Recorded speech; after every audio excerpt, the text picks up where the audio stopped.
そう。なるほど。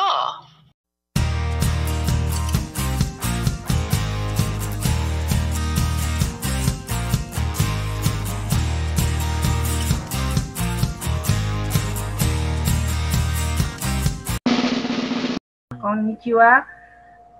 Selamat datang di Aso Naruhodo Channel. Pada kesempatan ini kita mempunyai tamu dari wakil perguruan tinggi.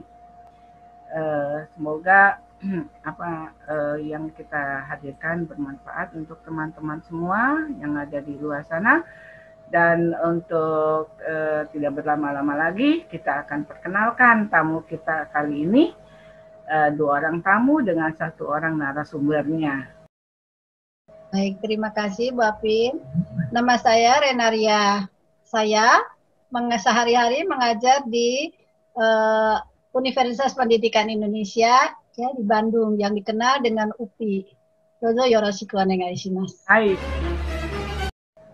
Baik, terima kasih Bu Apin. Minasan konnichiwa. Perkenalkan, nama saya Igede Oinada. Keseharian saya mengajar di Universitas Udayana Bali. Yoroshiku onegai shimasu. Tadi 2 orang tamu kita dan 1 yang tidak asing lagi yang selalu menjadi narasumber kita, yaitu Ibu Susi Ong. Ibu Susi Ong, silakan. Baik, selamat siang. Selamat siang, terima kasih sudah hadir dalam acara kami hari ini. Nama saya Susi Ong, saya mengajar di Universitas Indonesia. Yoroshiku onegai shimasu. Ya, demikian 2 orang tamu kita dan 1 orang narasumber yang akan ngobrol santai lah gitu ya, terkait dengan tentunya tentang hal-hal yang berkaitan dengan Jepang yang menarik. Kita akan membahas tentang istilah bahasa Jepang yang diakhiri dengan katsu. Kenapa kita bahas itu? Karena banyak sekali tumbuhan dari kata tersebut terakhir ini dan kita ingin tahu kira-kira ada apa sebenarnya yang terjadi. Jadi kita akan obrolkan bersama dengan tamu kita dan narasumber Ibu Susi Ong. Ya. Baik, jadi sebagai pengantar saja ya, semua masyarakat dinamis ya, Jepang juga begitu, Indonesia juga begitu. Tapi saya kira Jepang itu masyarakat perubahannya jauh lebih dinamis daripada di Indonesia ya. Banyak sekali fenomena baru, tantangan baru ya dalam masyarakat itu terus bermunculan. Nah, untuk orang Jepang mencoba menghadapi gitu atau mengatasi masalah-masalah dalam masyarakat itu, mereka berusaha ya untuk memberi nama pada setiap fenomena baru yang muncul. Jadi artinya memberi nama menciptakan istilah-istilah baru ya untuk merujuk pada fenomena-fenomena baru dalam masyarakat. Dalam bahasa Jepang belakangan ini banyak sekali diciptakan istilah baru yang menciptakannya siapa itu para pekerja media. Jadi para wartawan. Para wartawan itu kan pekerjaan mereka itu meliput fenomena-fenomena atau kejadian dalam masyarakat dan kemudian mereka mencoba menganalisa. Nah, ketika dalam menganalisa kan mereka harus menggunakan kata. Sedangkan fenomena ini banyak sekali fenomena baru, jadi namanya belum ada. Karena namanya belum ada ya diada-adakan, artinya diciptakan. Ya, banyak sekali kosakata yang diakhiri dengan kata katsu. Katsu sebenarnya dalam bahasa Jepang berasal dari kata katsudo. Katsudo artinya kegiatan. Nah, di dalam masyarakat Jepang itu beberapa tahun belakang ini muncul berbagai kegiatan yang sebenarnya sebelumnya tidak ada. Nah, media massa Jepang itu para pekerja itu memberikan nama, jadi katsudo apa gitu ya, katsudo seperti ini ya, itu ya, dan sebagian namanya banyak sekali. Ini sebenarnya juga untuk membuat masyarakat aware, sepertinya ada loh kegiatan seperti ini. Nah, bahasa Jepang kan kegiatan aktivitas itu bahasa Jepangnya katsudo ya, karena terlalu panjang maka disingkat menjadi katsu. Ya, itu ya. Jadi saya kira dengan kita mencoba memaparkan, ya, mengetahui, mencari tahu mengenai kosakata baru yang muncul dalam masyarakat Jepang, benar-benar baru muncul ya, jadi tidak ada di kamus gitu ya. Kita akan bisa melihat perubahan-perubahan atau dinamika dalam masyarakat Jepang. Oleh karena itu saya kira menarik ya untuk kita lihat bersama. Demikian. Awalnya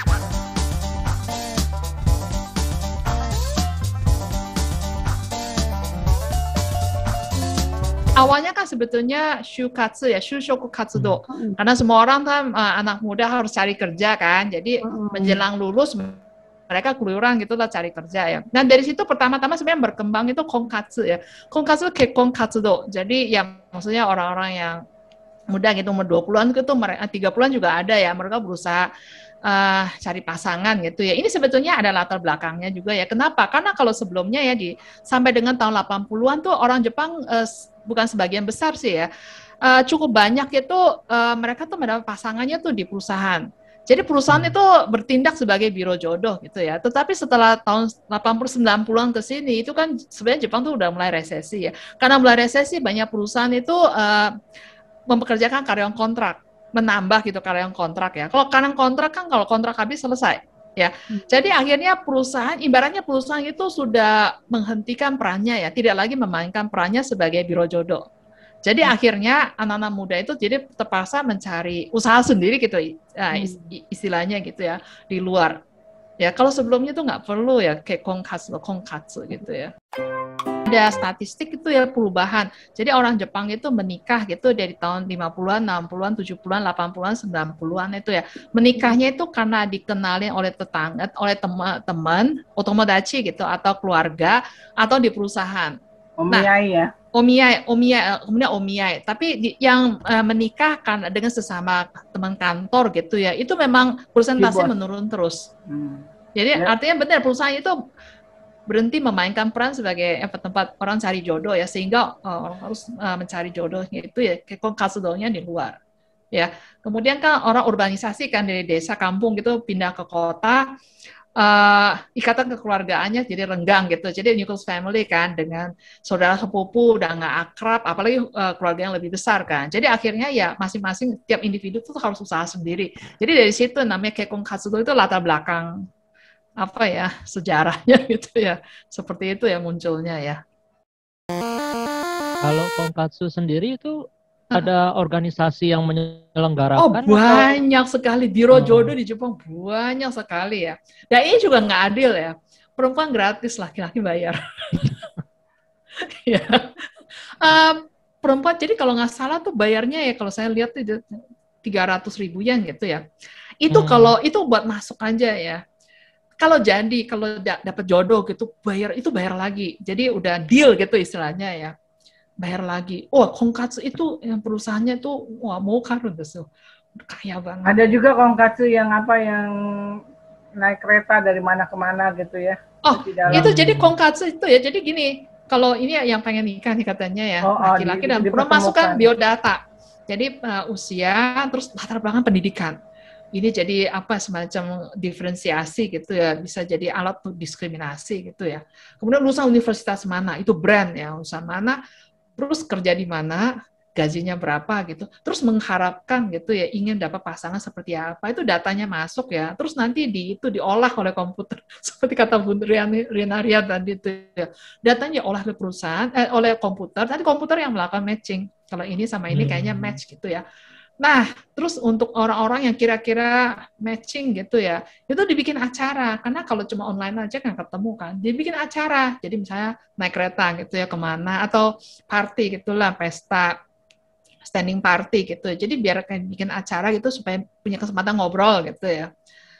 Gitu. Jadi moga-moga dari situ ada yang jadi. Kalau jadi si laki-lakinya bayar lagi ya ke perusahaan.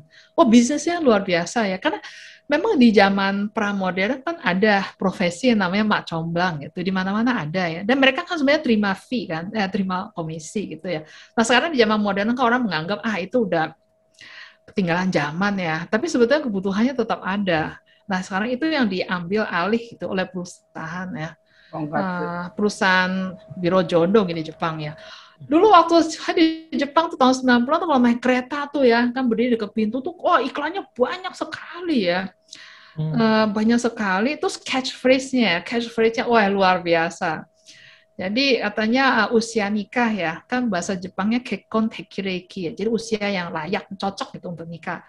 Usia layak menikah adalah ketika Anda ingin menikah. Luar biasa. Jadi kalau misalnya ditulis, kalau udah umur segini harus nikah ya, kalau nggak nikah dikatain orang bete kan. Wah ini pinter. Jadi kadang-kadang kalau niat nikah, kalau nggak kepengen nikah berarti nggak. Ya udah, nggak pengen nikah gitu, dibikin gambar gitu ya, foto sih ya.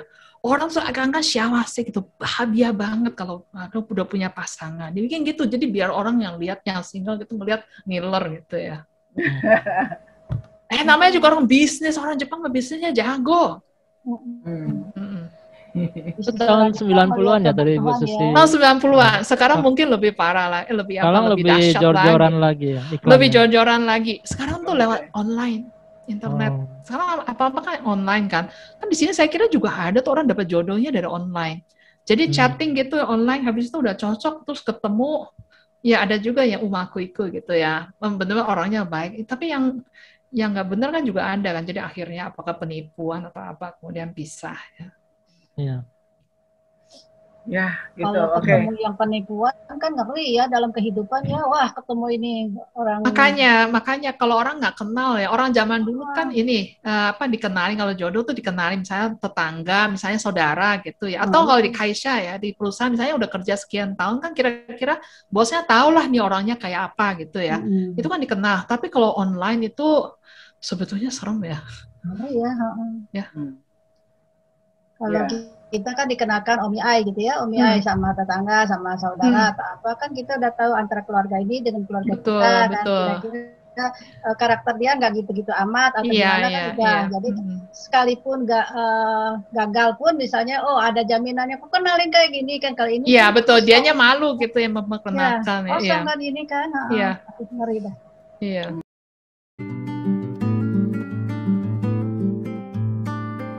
Kalau kita lihat sejarah, kita tahun 1960-an itu kan pertumbuhan ekonomi Jepang tinggi ya. Karena pertumbuhan tinggi, orang-orang tuh jadi mulai ya punya duit gitulah. Kalau udah punya duit, kan sebagai orang tua mereka ingin anaknya kuliah gitu kan ya. Makanya di zaman itu banyak sekali orang yang kuliah. SMA juga ya, dari yang dulunya cuma lulusan SMP jadi SMA, yang SMA tuh banyak sekali yang kuliah.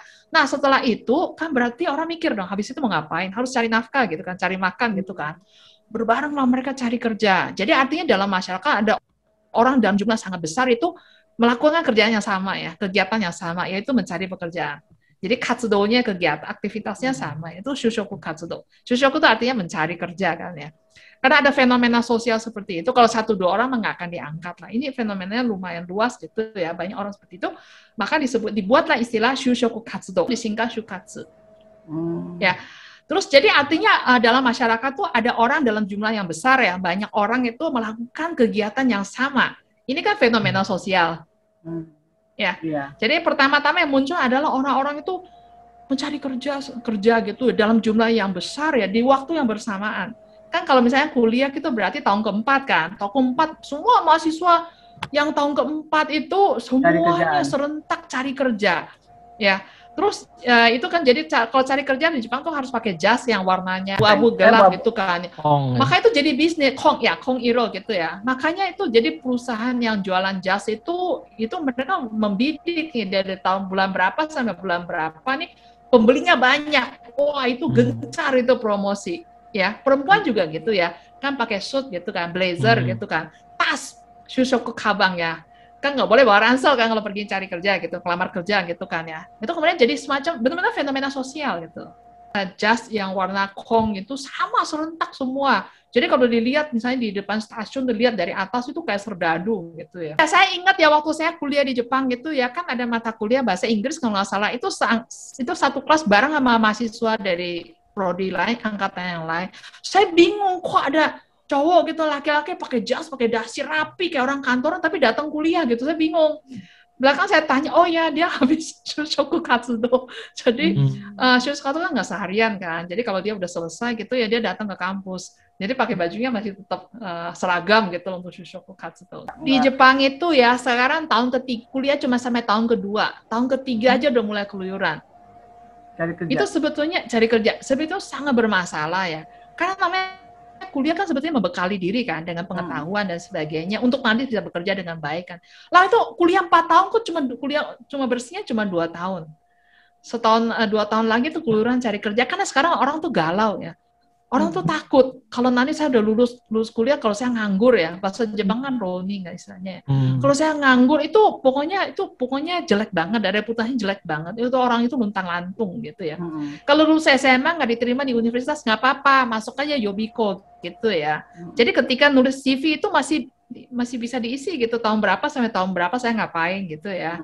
Belajar di Yobiko mana. Tapi kalau lulus S1 terus nggak dapat kerja, biasanya orang masuk S2. Jadi kalau Jepang gitu ya, S2, S3 itu tempat penampungan itu orang yang nganggur gitu ya. Kalau di Indonesia kan dianggap hebat tuh ya. Wih, S2, magister, wih, doktor ya. Padahal sebetulnya itu orang frustrasi yang nggak dapat kerja. Betul. Tapi mereka ada program internship bukan, Bu?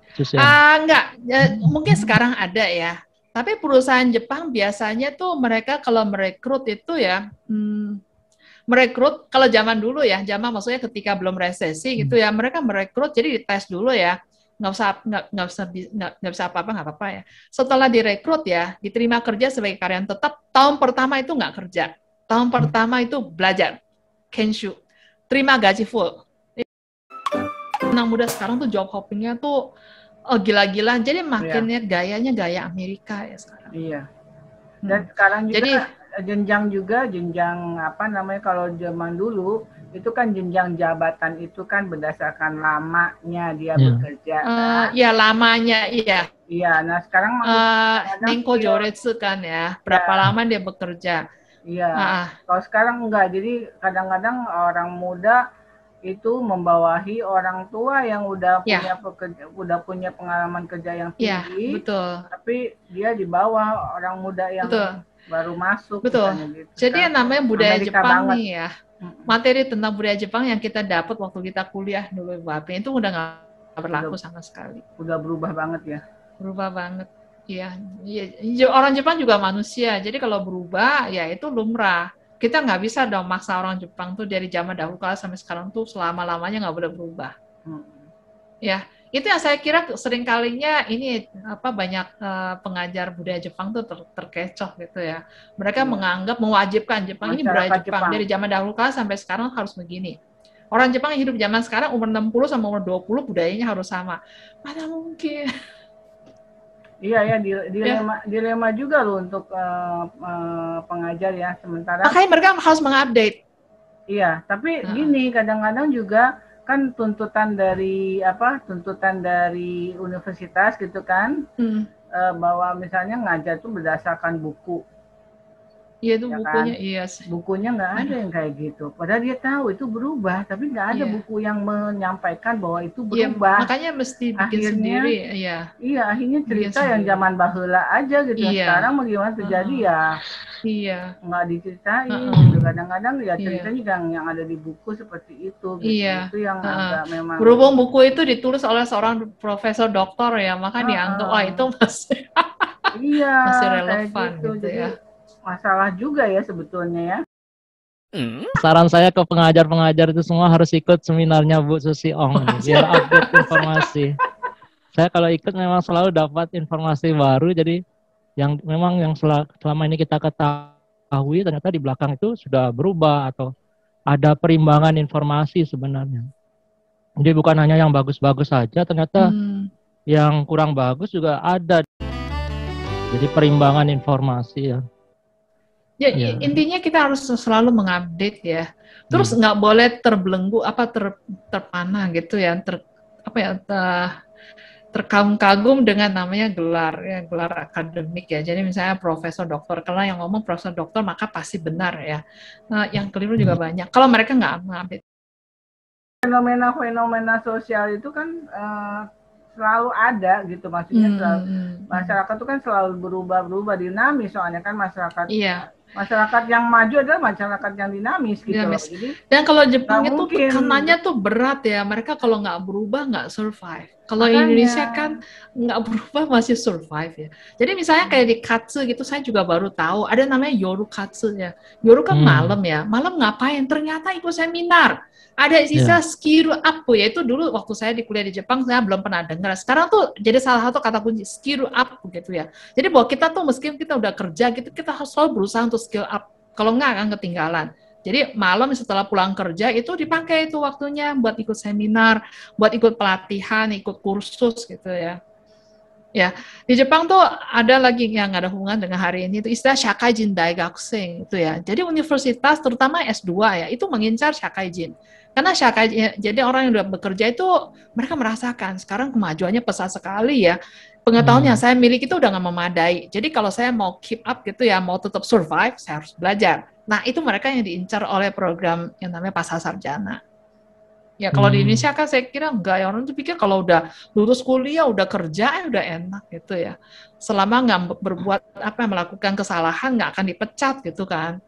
Di kita tuh ya pembelajaran itu nggak dibuat menarik ya, omoshiroku gitu, nggak menarik. Jadi belajar itu seakan-akan tuh beban. Jadi kalau saya disuruh tugas belajar nih ya, atau saya harus ambil S2, S3 gitu ya, terpaksa belajar. Jadi belajar itu bukan karena itu menyenangkan ya dan bermanfaat. Oh, saya udah tahu banyak, itu bermanfaat bagi saya. Nggak sampai ke situ. Makanya sebetulnya metode pengajaran di kita tuh juga membuat orang tuh enggan gitu untuk belajar. Ya. Ya. Makanya saya Bu Apin, makanya saya Bu Susi udah tua nih ya di kampus, termasuk dosen senior lah istilahnya lah. Tapi saya tetap rajin gini-gini nih. Anak-anak muda malah kadang-kadang nyinyir ke saya. Rajin pisannya, rajin banget ya Bu Rena. Bukan rajin saya mah pengen cari ilmu, saya bilang. Boleh bertanya Bu? Ya, tentang ini pembentukan kata lah. Mungkin saya bertanya tentang pembentukan kata yang katsu ini, istilah katsu. Saya lihat kan ada istilah tomokatsu. Tomokatsu, ya. Ya, dia menggunakan bacaan kungyomi, tomo, dan katsu. Tapi ada juga yang misalnya istilah rui katsu, ruinya kanji namida seperti itu. Oh, rui katsu, ya. Ada bacaan ongyomi dan katsu. Apakah ada aturan khusus untuk pembentukan istilah ini? Arbitrary semua. Arbitrary artinya suka-sukanya yang nulis gitu ya. Misalnya kanji ya, kalau ditulis dengan, kan persepsi umum di Jepang tuh, kalau suatu kata ditulis dengan hiragana atau hiragana itu kesannya netral. Tapi kalau ditulis dengan kanji atau katakana gitu ya, itu lebih kuat gitu. Jadi misalnya bahaya, jangan masuk ke situ, kiken gitu ya. Kalau ditulis dengan hiragana, dicuekin ya. Tapi kalau ditulis dengan kanji atau katakana gitu ya, itu akan merasa, oh ya pas lihat tuh, oh ini bahaya nih, jangan deket-deket. Ya, ruikatsu itu ya, kalau ruikatsu ditulis pakai kanji ya. Iya, kanji. Kalau nggak pakai kanji, orang tuh bingung ruinya rui apa ya. Rui kan bisa aja shuri no rui kan, jenis gitu kan ya. Tapi kalau ditulis dengan kanji, jelas ini namida ya. Jadi orang berusaha nonton film tragedi ya supaya nangis. Begitu nangis air matanya keluar gitu, jadi merasa sekat gitu ya, perasaannya jadi enak ya. Ada gitu kalau lagi down gitu ya, nontonlah film tragedi. Begitu nonton tuh nangis, gitu ya. Jadi kimochi, jadi perasaan apa yang ada dalam hati itu kayaknya keluar semua. Ya. Malah semakin itu satunya berasanya enak. Itu secara psikologi, dalam ilmu psikologi itu ada ininya, ada katarsis ya kalau nggak salah istilahnya katarsis ya. Itulah fungsinya, gunanya nonton film tragedi supaya kita tuh nangis ya, gitu keluar ya. Habis itu kita jadi lega. Iya, ternyata ada kayak gitu ya. Ruikatsu itu cara mensiasati kalau saya down terus gimana ya. Jadi berarti kan itu terjadi dalam kehidupan manusia Jepang. Upaya. Ini upaya ya. Ini sebetulnya semacam masukan gitu buat orang yang, aduh gimana rasanya kok berasa nggak enak gitu ya. Nah, gimana caranya buang perasaan nggak enak gitu. Jadi kantor kakatsu itu bisa dalam waktu yang bersamaan dilakukan oleh orang-orang atau banyak orang yang melakukan itu gitu kan, atau mungkin berarti juga kegiatan yang dianjurkan untuk dilakukan oleh orang-orang. Ya, gitu kan. Jadi ada ahli gitu, ahli ilmu sosiologi, psikologi gitu ya yang menganjurkan koshitara ii janai desu ka gitu ya. Jadi itu bisa pakai kata belakangnya katsu gitu mungkin, atau yang belakangnya katsu bisa diartikan seperti itu. Ya, yang yoru katsu itu juga ya, ada orang yang memanfaatkan waktunya di malam hari untuk ikut seminar untuk skill up gitu ya. Jadi bahwa skill up itu menjadi up begitu jadi suatu kata kunci ya bahwa di zaman sekarang, zaman susah ini kalau mau survive tuh harus skill up terus gitu ya, belajar terus ya. Terus kemudian ada yang melakukan itu malam ikut seminar, kemudian ada yang orang yang melihat dan merasa oh ini efektif. Karena kalau pagi kan orang Jepang biasanya jam 8 ngantor ya. Sebenarnya dari jam 7 sampai jam 8 juga bisa, tapi kan buru-buru. Nah, sedangkan kalau sore gitu, kalau udah pulang kantor kan malam udah bebas gitu kan ya. Jadi misalnya ikut seminar jam 7 misalnya, mau pulang jam 10 juga nggak apa-apa. Ya 3 jam gitu kan ya. Ya gitulah, saya kira semuanya tuh untuk menjawab tantangan zaman ya. Jadi ini semacam anjuran kalau manfaatkan waktu di malam hari untuk skill up ya ikut seminar itu akan bermanfaat bagi kita gitu, bagi Anda gitulah ya. Berarti kalau katsu juga begitu ya, kan? Berarti katsu, apa nantoka katsu itu konotasinya baik ya, bagus gitu. Ya kan usaha Karena itu kan nggak mungkin usaha jadi jelek. Ya kan, ya makanya nantoka katsu itu konotasinya pasti bagus karena usaha upaya usaha gitu kan, ya. Supaya menjadi lebih baik. Ya.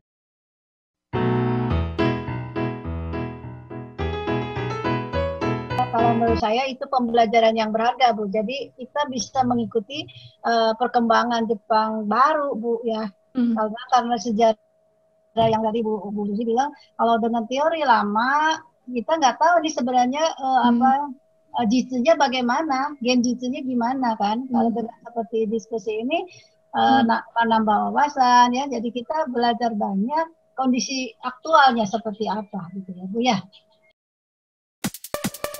Pendapat dengan Rena Sensei ya. Jadi dari istilah-istilah baru ini kita bisa melihat fenomena sosial di Jepang. Istilah baru yang masa kini berarti fenomena sosialnya terjadi saat ini. Jadi mungkin memang harus dipelajari terus nih, Bu.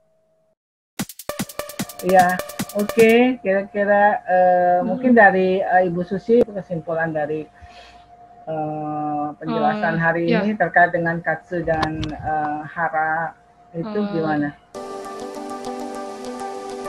Ya kan katsu dan hara itu sebenarnya ide dari Bu Apin ya. Karena Ibu, ya kan? Saya cuma cerita santai. Iya, karena Ibu Susi cerita katsu sama hara terus banyak-banyak, ya udah kita gitu aja. Itu. Jadi sebenarnya memutuskannya juga santai gitu, tidak melalui proses analisa itu dengan teori apa itu nggak ada ya. Jadi cuman benar-benar karui kimochi gitu ya. Oh, lucu-lucu ya ada istilah katsu-katsu hara-hara gitu ya. Saya juga merasa menarik karena ini dulu saya nggak tahu ya, nggak pernah dengar. Jadi ada masukan baru ya seneng juga ya. Kalau tahu banyak itu kan jadi kadang-kadang boleh bangga dikit, wah saya tahu banyak gitu. Dan ini kan menarik ya. Jadi saya pikir ini memang perlu kita ketahui gitu ya. Kita yang pelaku studi Jepang, jadi mulai dari dosen, para guru bisa disampaikan teruskan ke para mahasiswa, ke murid-murid ya. Jadi supaya kita bisa melihat Jepang tuh secara lebih objektif gitu ya, lebih komprehensif dan objektif ya. Jepang itu ada bagusnya, ada jeleknya juga ya. Tradisi-tradisi lama yang kebiasaan-kebiasaan itu yang nggak diubah, padahal zaman udah berubah. Jadi akhirnya mati kutu sendiri ya. Tapi ada juga upaya-upaya gitu dalam menjawab tantangan zaman ya. Jadi yang katsu-katsu itu mungkin ada juga yang bisa jadi masukan bagi kita. Nah ini kan berkat COVID ini banyak orang membuat webinar, bukan cuma saya. Nah, saya kira banyak sekali ya, dan banyak orang tuh bisa lebih kigaru nih gitu ya, dengan apa ya, bisa ikut ya dan bisa sharing informasi ya, menambah pengetahuan. Ya saya kira ini bagus ya. Ini kalau bisa setelah COVID berlalu bisa dilanjutkan. Saya kira ini benar-benar kita jadi bisa memanfaatkan COVID ya untuk kepentingan nanti ke depan. Ya. Oke, terima kasih. Demikian obrolan kita tentang nantoka katsu. Semoga bermanfaat. Bukan hanya untuk tamu kita berdua, Pak Oinada dan Ibu Rena, juga untuk teman-teman di luar yang khususnya belajar atau tertarik tentang Jepang atau bahasa Jepang. Semoga bisa memberikan atau membuka lebih lebar wawasan Anda terkait dengan Jepang. Terima kasih untuk Pak Oinada, terima kasih Bu Rena atas kesediaannya hadir menjadi tamu kami. Jangan bosan. Terima kasih Bu Apin, terima kasih Bu Susi. Ya Bu Susi, terima kasih. Ya, kita bisa, semoga kita bisa berjumpa lagi di lain kesempatan dan kita tetap bisa bersilaturahmi tetap. Dan yang paling penting semoga semuanya sehat selalu. Ya. Jadi stay safe kata orang. Jadi kita bisa berjumpa di lain kesempatan. Terima kasih semuanya. Terima kasih. Sampai jumpa. Sampai jumpa. Ya, jangan Makasih lupa banyak ya semuanya. ya, jangan lupa untuk subscribe dan komen dan like Aso Naruhodo Channel. Semoga bisa semoga bisa berkelanjutan dan memberikan manfaat untuk kita semua. Terima kasih. Terima kasih. 面白いと思う方はぜひチャンネルの登録をお願いします。